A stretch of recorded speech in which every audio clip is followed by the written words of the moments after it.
Hi, this is Meg Kelly, and I'm gonna do some book talks for you all. So this book talk is for like 2nd to 4th grade, like maybe a 2nd, 3rd, 4th grade mix. The theme of this book talk is main characters who are Latina girls or young women, and I've got 3 books for you today that I'm gonna book talk, and maybe you'll like to check them out in the library. So the first book I have for you today is called My Name is Maria Isabel, and it's about a 2nd grade girl who just changed schools, and there happens to already be 2 Marias in class. So the teacher says, well, we're going to call you Mary, and Maria's full name is Maria Isabel Salazar Lopez, and the teacher says, we're going to call you Mary Lopez. So she's not even going to call her Maria, and she's going to take 2 other names away from her. So Maria's pretty upset about that, but she doesn't really know how to talk to the teacher because her father had said, your teacher is like your mother at home. You know, you just listen to her and do what you're told. Maria's like, whenever the teacher calls on her, Maria doesn't remember that she's being called Mary, and she doesn't listen, and then the teacher gets upset with her. Maybe some of you have had a teacher not call you by the name that you prefer to be called by, so maybe you relate to Maria in that way.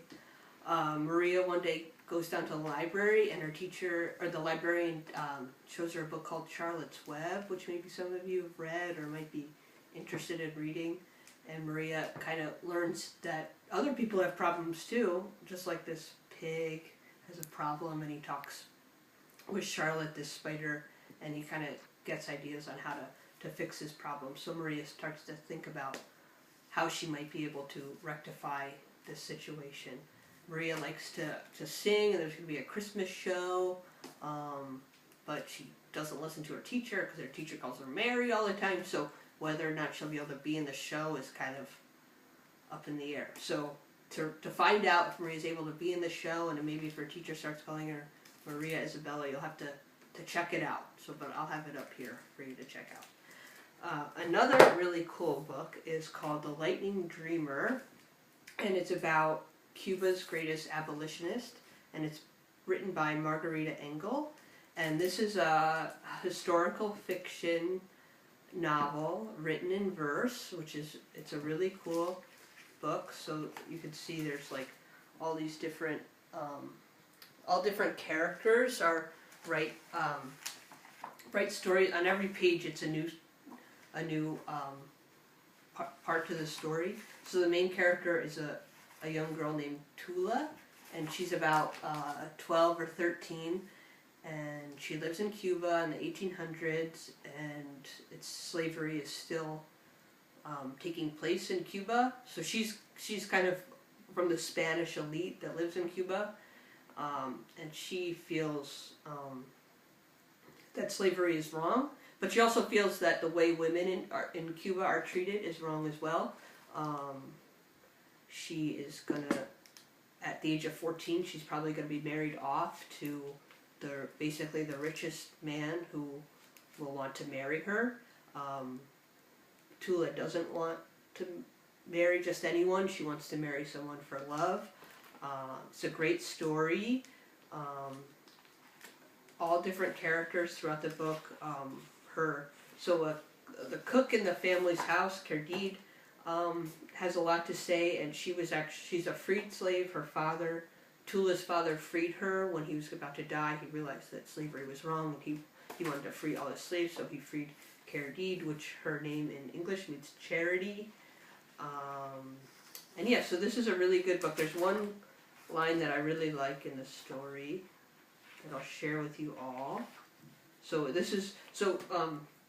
Tula's not allowed to read at home because her mom thinks that that's kind of like not very ladylike. She should just do things like embroider and do things that, you know, girls should do, as her mom says. So Tula goes off and hangs out with the nuns a lot, who run an orphanage, and mostly the orphanage is for children who are of mixed race. They're like a Spanish and a freed slave, or a slave had a child together, and then they're not accepted in the culture in Cuba at that time, so they're usually sent to an orphanage. So there's one part that the nuns say that so many people have not yet learned that souls have no color and can never be owned.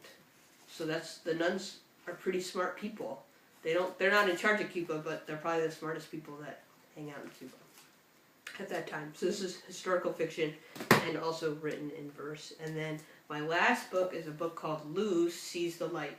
And this is a little Latina girl who lives in Toronto, Canada, and it's written by Claudia Davila. And this is a story about Luz, and in the beginning of the story, Luz is, she's a pretty hip kid, but she's also really into like going to the mall and eating ice cream and all that kind of yummy stuff. And Luz, all of a sudden one night, the power goes out, and Luz doesn't understand why, and her mom kind of explains it's because they get all their energy from power sources that come from burning coal, and that there's not enough coal in the world to run forever. The coal's going to run out, and it's actually polluting the air that we breathe, and trucks have to drive food from long distances because food's not made like in the cities anymore. So Luz starts thinking about it, and she decides she's going to change things for the better. So she's going to work to clean up the environment, and maybe not go to the mall all the time, and maybe find things in her neighborhood that she can make the environment better. And she's got two friends, Robert and another little girl who help her with that. So this is a graphic novel. That'll be a really fun read. And these books are all for 2nd, 3rd, and 4th graders. Okay, thanks so much.